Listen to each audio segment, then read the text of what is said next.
My name is Jake Harris, and just a few years ago, I was certain I knew what my life would be like. I thought I'd spend it with the woman I loved more than anything in the world. I thought that one day we'd be sitting on the porch of our own home, laughing about how we used to count every penny, and telling our kids that all the hardships were just temporary. But life had other plans. My ex-wife, Emily Harris, left me for another man because she thought I was a failure. And years later, she sued me, demanding a share of my fortune and claiming that it was thanks to her that I became successful. And if someone had told me this story back then, on the day of our divorce, I would have thought it was a cheesy movie plot. But this actually happened to me. It all began long before the trial. I was 28 when I met Emily. I worked as an engineer at a small company that specialized in automating production lines. The job was stable, and the salary was average. I didn't drive expensive cars, wear designer suits, or afford a vacation in the Maldives. But I had a dream. I'd always wanted to start my own company. Every evening after work, I'd sit at my laptop, study programming, business, and marketing, read books, and jot down ideas in a thick notebook that I still keep in my office. It was back then that Emily seemed like someone who believed in me. "Someday you'll definitely start your own business," she'd say as we had dinner in our small rented apartment. "I hope so," I replied. "But first, I'll have to work really hard." She smiled. "I'm willing to wait." I guess that's the smile I fell in love with. A year and a half later, we got married. The wedding was modest. Our parents, a few friends, and my best friend Michael Reynolds, whom I'd known since high school. When the guests had left, Michael patted me on the shoulder. "Take good care of her, Jake." I smiled. Of course. Back then, I couldn't even have imagined that one day Michael would be the first to tell me the truth I didn't want to hear. The first few years of our marriage were ordinary. We picked out furniture together at a discount store, argued over the color of the walls, saved up for a house of our own, and made plans. Emily got a job as a sales manager at a major car company. I continued working as an engineer. In the evenings, I worked on my future project, sometimes until 2 or 3 in the morning. Emily would often come into the kitchen and say, "Are you on the computer again?" "Just a little longer." "Jake, you need to get some rest." "I'll hang in there for now. It'll get easier later." She would sit down next to him. "Just don't forget to live in the present." Back then, those words sounded caring. But over time, they began to sound completely different. For years after the wedding, Emily unexpectedly received a promotion. She started working directly with the company's regional director. His name was Ryan Collins. Tall, confident, always impeccably dressed. A man who was used to getting everything he wanted. I first saw him at a company party where employees attended with their spouses. He approached me with a glass of whiskey. "So you're Emily's husband?" "Yes." He shook my hand. "Ryan." "Jake. What do you do?" "I'm an engineer." He nodded. "It's a good profession. A reliable one." I don't know why, but the word reliable sounded as if he'd said ordinary. All evening, Ryan told stories about his investments, his expensive trips, and his new projects. People listened to him with their mouths agape. Even Emily. I noticed several times how she looked at him with a kind of admiration. On the way home, she was silent almost the entire time. Then she suddenly said, "Can you believe it? Ryan is only 41. So? He's already a multimillionaire. Good for him. He achieved it all on his own." I smiled. "So there's something to strive for." She looked at me. "Sometimes it seems to me that some people are just born to succeed. And some aren't." She didn't say anything. A few more months passed. Emily started staying late at work more and more often. At first, until 8. Then until 9. Then until 11. There was always an explanation. A meeting. Report. Meeting with clients. Company party. I tried to trust her. But one night, Michael called me late in the evening. "Jake, are you home?" "Yeah." "Is Emily with you?" "No. She says she's working." There was a moment of silence on the other end. "Michael?" He sighed heavily. "I saw her." "Where?" "At the Oak House restaurant." My heart sank. "And?" "She was with Ryan." I tried to laugh. "Maybe a business dinner." "Jake." He paused. They were holding hands. I didn't say anything. "I'm sorry for saying this." "Thanks." After the call, I sat in the kitchen for almost an hour. I kept telling myself that Michael was wrong, that he'd misunderstood something, that there was a reasonable explanation for everything. When Emily came home, it was almost midnight. She looked way too happy for someone who had supposedly been working for 10 hours straight. "How was your day?" she asked. I looked her straight in the eyes. "Were you with Ryan?" Her smile faded. She slowly set her keys down on the table. "Who told you?" I felt my heart skip a beat. "So it's true?" She was silent. "Emily." "Yes." Just one word. And 7 years of marriage seemed to have ceased to exist.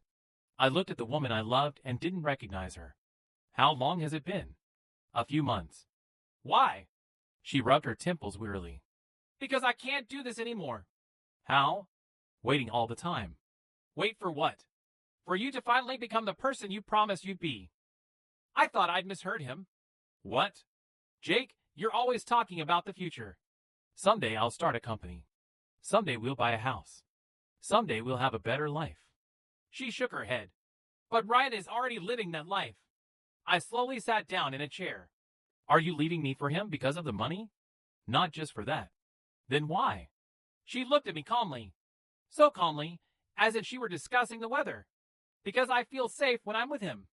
And with me. When I'm with you, I feel like my whole life is just waiting." I said nothing. She went up to the bedroom and started packing her things into a large suitcase. I followed her. "Emily, do 7 years really mean nothing?" She didn't even stop. "They did." "Then stay." She zipped up her suitcase. "No. We can fix everything." She looked at me with pity. "No, Jake. We can't anymore." "Why?" It was then that she said the words that would echo in my head for many years to come. "Because Ryan is a winner. And you'll always be just an ordinary person." I felt as if I'd been slapped in the face. She picked up her suitcase. I stood in the doorway. "Is this it?" "Yes." "Do you really believe he'll love you for the rest of your life?" She smiled. "At least he's already become the kind of man you can only dream of becoming." A few seconds later, the door closed. For the first time, the house seemed completely empty to me. 2 weeks later, the divorce proceedings began. Emily didn't ask to save the marriage. She didn't cry. She didn't hesitate. She merely insisted that our property be divided strictly according to the law. I didn't argue. We had to sell the house. We split the money. I got an old pickup truck, a little savings, and a laptop that had my business plans on it. As we were leaving the courthouse after the divorce was finalized, Emily stopped beside me. Ryan's black Mercedes was already parked nearby. She smiled and said, "I hope that one day you'll find your place in life too." I didn't say anything. At the time, I didn't realize that this very day would mark the beginning of the greatest victory of my life. When Emily left with Ryan and the front door closed behind them, I sat in complete silence for a long time. The strangest part wasn't that she had left. The strangest part was how empty the house felt within minutes. 7 years of marriage had disappeared as if they had never happened. Her favorite mug was still sitting on the kitchen counter. Her makeup bag was still lying in the bathroom because she'd forgotten to take it. Our wedding photo was still hanging on the refrigerator. We were both smiling so genuinely in that picture that it was hard to believe those two people had once been truly happy. I took the photo down, put it in my desk drawer, and for the first time in a long while, I allowed myself to cry. Not because I was angry, because I was disappointed. A few days later, Michael called me. "Are you home?" "Yeah." "Open the door." He showed up carrying 2 bags of food and a toolbox. I frowned. "What's with the toolbox?" He looked around my apartment and smirked. "Because you've been sitting here feeling sorry for yourself. So today we're going to do something useful." We spent the entire day putting furniture together, unpacking boxes, and getting the apartment back in order. That evening, Michael opened 2 bottles of non-alcoholic beer. "Now let's have a serious conversation." I nodded. She was right. He rolled his eyes. "Here we go again." "No, hear me out."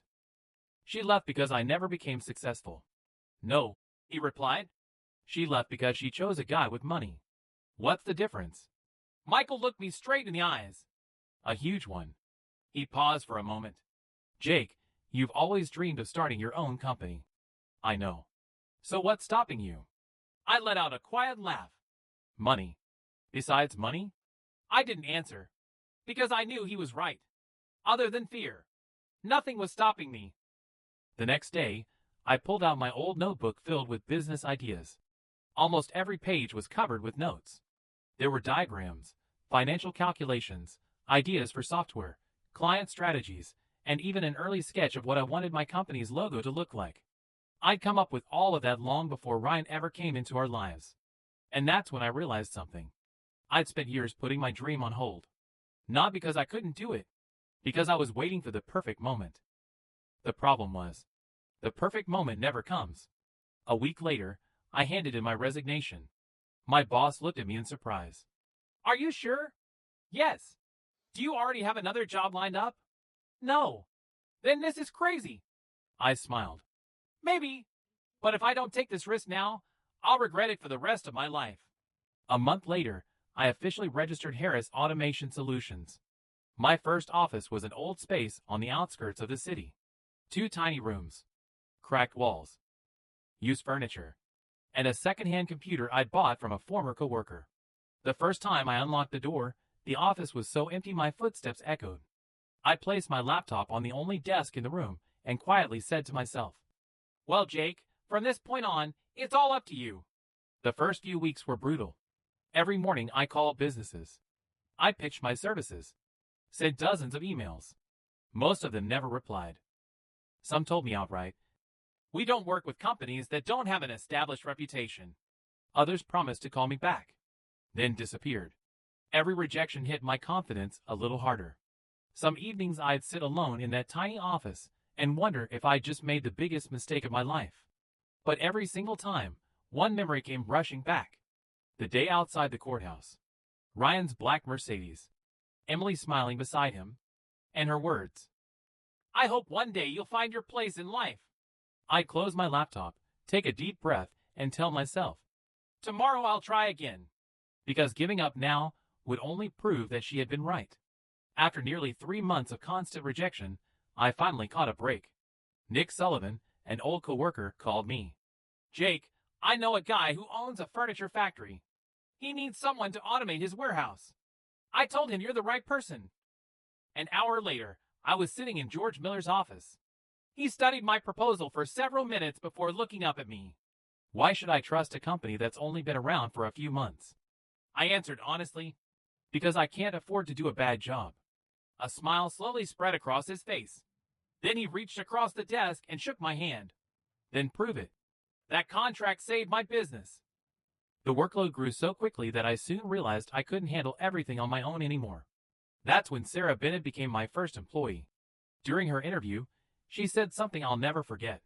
"Big companies offer stability. Small companies give you the chance to build something great." She turned out to be one of the hardest working people I'd ever met. We stayed in the office until late at night. We assembled equipment ourselves, prepared presentations, visited clients. Sometimes it felt like we worked every single day without a break. 2 years later, the company had grown to 12 employees, then 20, then 50. Of course, everything didn't always go according to plan. One of our biggest clients went bankrupt, and we came dangerously close to shutting the company down. That was when David Morgan, the investor who had once turned me down, came back into my life. "I think I made a mistake, Jake," he admitted during our meeting. "You know how to get back on your feet after life knocks you down." His investment allowed us to open a second office and take the company to an entirely new level. The years passed. One morning, I stood in front of the floor-to-ceiling windows of my new office and looked down. Hundreds of employees were arriving for work. Company vehicles with our logo filled the parking lot below. At that moment, something suddenly occurred to me. I couldn't remember the last time I'd thought about Emily. She was no longer my goal. She was no longer the reason I kept pushing myself. I wasn't building this company to prove anything to anyone anymore. I was doing it because I had finally fallen in love with the work itself. A few weeks later, I was invited to speak at an entrepreneurship conference. When my presentation ended, dozens of people gathered around me with questions and asked to take pictures together. Then, through all the noise, I heard a quiet, familiar voice. "Hi, Jake." I turned around. Standing right in front of me was Emily. I hadn't seen her in almost 6 years. During that time, my life had changed beyond recognition. The company that had once started with an old laptop and a single worn-out desk now occupied an entire office building. I was surrounded by people I trusted, and for the first time in years, my mornings no longer began with thoughts of the past. And yet, that past was standing right in front of me. Emily looked different from the woman I had seen on the day of our divorce. She was still dressed elegantly, but the confidence that had once hurt me so deeply was gone. Life had clearly left its mark on her, just as it had on me. For a few seconds, neither of us said a word. People walked past us, laughing, talking about the conference, exchanging business cards. No one had the slightest idea that those few seconds felt longer than the previous 6 years. Emily was the first to break the silence. "Thanks for not walking away." I looked at her calmly. "I was curious why you decided to come over." She gave me a faint smile. "Would you have coffee with me?" She hesitated before continuing. "I know I don't have the right to ask you for anything, but I really need to talk to you." I glanced at my watch. I still had a little less than an hour before my next meeting. "Okay." The relief on her face was impossible to miss. We left the convention center and walked across the street to a small cafe. Neither of us spoke while the waiter took our order. Only after 2 cups of coffee were placed on the table did Emily finally take a deep breath. "I spent years thinking about what happened between us." I waited quietly. "And I finally realized something." "What?" I was blinded. "By what?" She let out a sad laugh. "Money." The answer was so honest that it caught me off guard. "I honestly believed that a successful man would automatically make me happy." When Ryan came into my life, I convinced myself I'd finally have the life I'd always dreamed of. She slowly shook her head. I'm ashamed to admit that now. I took a sip of my coffee. What happened after that? For a while, everything really was perfect. She stared into her cup. We traveled all over the world. We went to expensive restaurants. We stayed in luxury hotels. It looked like the perfect life. She paused. But little by little, I realized Ryan wasn't the man I thought he was. She looked back at me. He only respected people as long as they were useful to him. When his company started losing money, everything changed. He took his frustration out on everyone. His employees, his friends, and eventually, me. I listened without interrupting. There was no attempt to justify herself. For the first time since I'd known her, she was simply telling the truth. We got divorced a few years later. She swallowed before continuing. And that's when I realized just how badly I'd messed up. She looked straight into my eyes. Do you know what hurt the most? I slowly shook my head, realizing that the man I walked away from was the only person who had ever truly loved me. There was a time when I would have given anything to hear those words. Now, they didn't bring me satisfaction. They only confirmed something I'd already accepted years ago. I'm sorry, Jake. Her voice was barely above a whisper. I'm sorry I didn't believe in you. I'm sorry I humiliated you. And I'm sorry I chose money over the person who actually loved me. I looked at her for a long moment before answering. I stopped holding on to that anger a long time ago. She looked surprised. You really mean that? I do. Even after everything? I nodded. At first, I wanted to prove you wrong. I worked myself to exhaustion because I wanted you to regret leaving. A small smile crossed my face. But eventually I realized something. She waited quietly. If you spend your whole life trying to prove someone wrong, you'll never actually be happy. She slowly nodded. When did you figure that out? The morning I woke up and realized I hadn't thought about you in months. A sad smile appeared on her face. So that's when you finally became free. I didn't answer, because she was right. We sat there in silence for another few minutes. Eventually, Emily looked at her watch and stood up. Thank you for listening. I stood as well. Take care of yourself, Emily. You too, Jake. We shook hands. Then we walked away in opposite directions. As I headed toward my car, I genuinely believed that conversation had finally closed the last chapter of our story. I was wrong. A little more than 3 weeks later, it was an ordinary Monday morning. Sarah was presenting updates on a new contract. David was discussing plans to open another office. I was already mentally organizing my schedule for the next month. When the meeting ended, my assistant, Kate, knocked on my office door. Jake?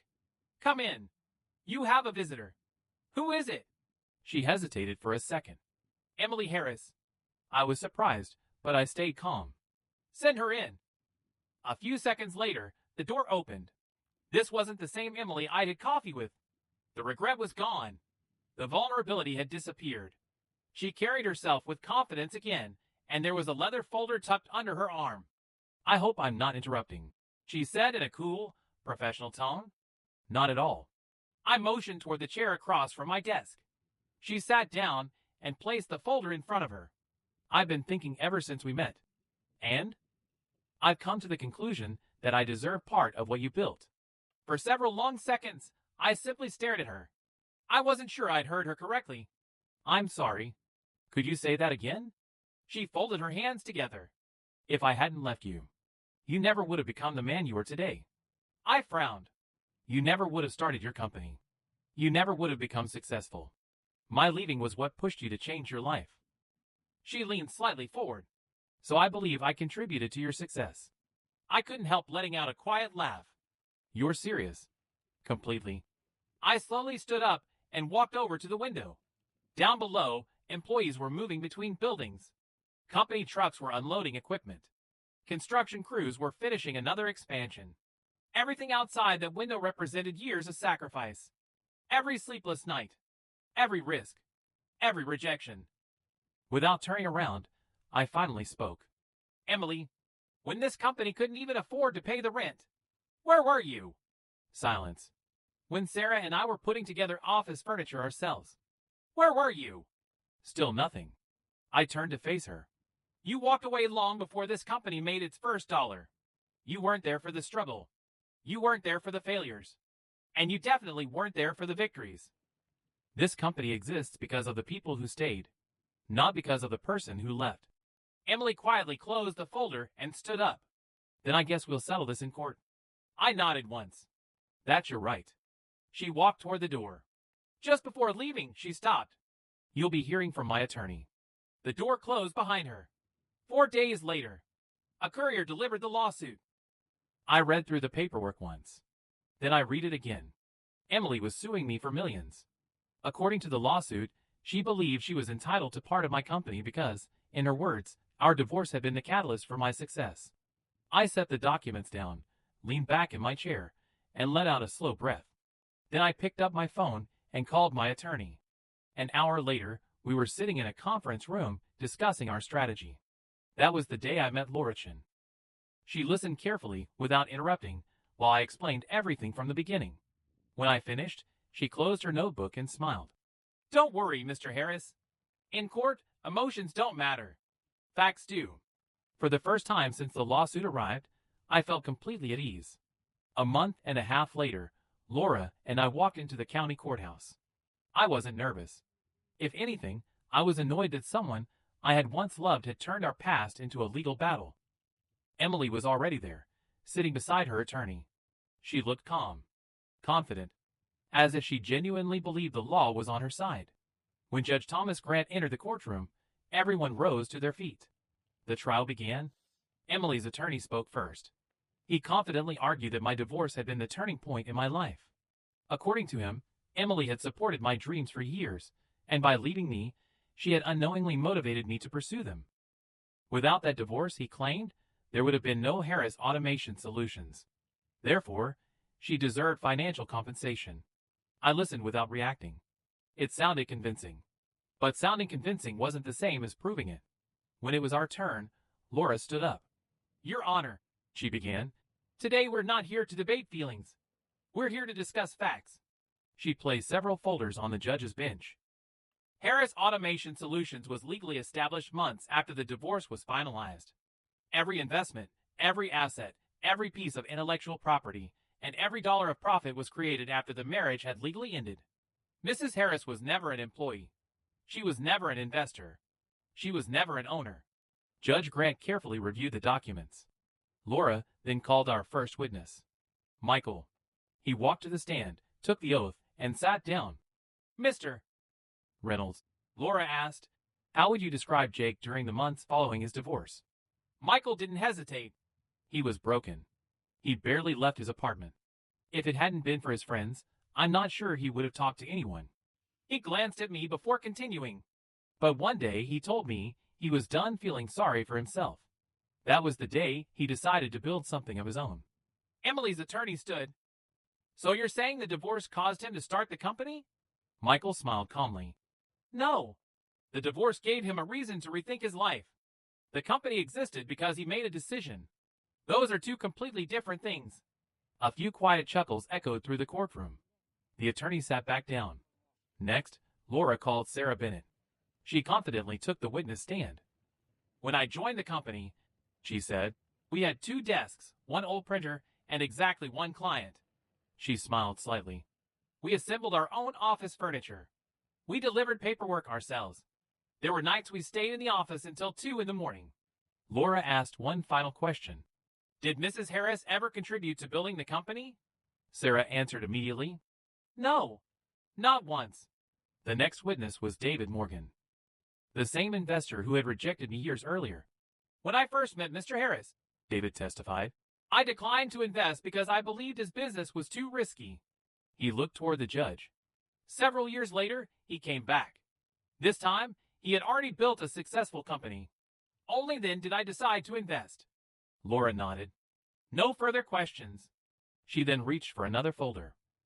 Your Honor, we'd like to introduce evidence showing that the business idea belonged entirely to Mr. Harris long before any outside investment. She held up an old notebook. My notebook. The one with the worn cover and yellowed pages. The same notebook I'd filled with ideas years before. The judge spent several minutes flipping through it. Inside were business models, financial projections, early software concepts, the first sketches of the company logo. Everything had been written long before the business officially existed. Judge Grant finally looked at Emily. Mrs. Harris, did you help create any of these materials? She quietly answered. No. Did you invest any money into this business? No. Were you ever employed by the company? No. Were you listed as a founder or shareholder? No. Each answer came out softer than the one before. Emily's attorney tried one last time. Your Honor, while Mrs. Harris may not have contributed financially, emotional support can also be considered a valuable contribution. Laura didn't even flinch. Instead, she opened another folder. Permission to present additional evidence. The judge nodded. Laura looked directly at Emily. These are text messages exchanged after the divorce. She read one aloud. You'll never accomplish anything important. I'm tired of waiting for you. The courtroom fell silent. Laura closed the folder. A person who openly dismissed someone's dreams and told them they would never succeed cannot later claim to be responsible for that success. Even Emily's attorney had no response. Judge Grant looked over the documents one final time before speaking. We'll take a 20-minute recess. As everyone stood, Laura leaned toward me. Everything is going exactly the way it should. For the first time since the lawsuit began. I truly believed her. 20 minutes later, everyone returned to the courtroom. As Judge Thomas Grant took his seat, the room fell completely silent. He picked up the folder containing his decision and adjusted his glasses. The court finds that the plaintiff's claims are not supported by any objective evidence. He paused briefly before continuing. All marital property was divided at the time of the divorce. Harris Automation Solutions was established after the marriage had legally ended. Mrs. Harris did not participate in the creation, funding, ownership, or operation of the company. I looked over at Emily. She sat perfectly still. Her eyes remained fixed on the table in front of her. Judge Grant turned another page. Accordingly, the plaintiff's claims are denied in their entirety. For a moment, I didn't fully process what I just heard. Then he added, the plaintiff is also responsible for all court costs. Laura let out a quiet breath beside me. Congratulations, Jake. It's over. When the hearing ended, I walked outside into the afternoon sunlight. The fresh air felt different somehow. Lighter. A few minutes later, Emily stepped out of the courthouse. She noticed me standing near the stairs and slowly walked over. She looked exhausted. Not angry. Not bitter. Just exhausted. She stopped a few feet away. I guess I lost everything. I looked at her calmly. No. She slowly raised her eyes. You lost everything years ago. Today, the court simply confirmed the consequences of the choice you made.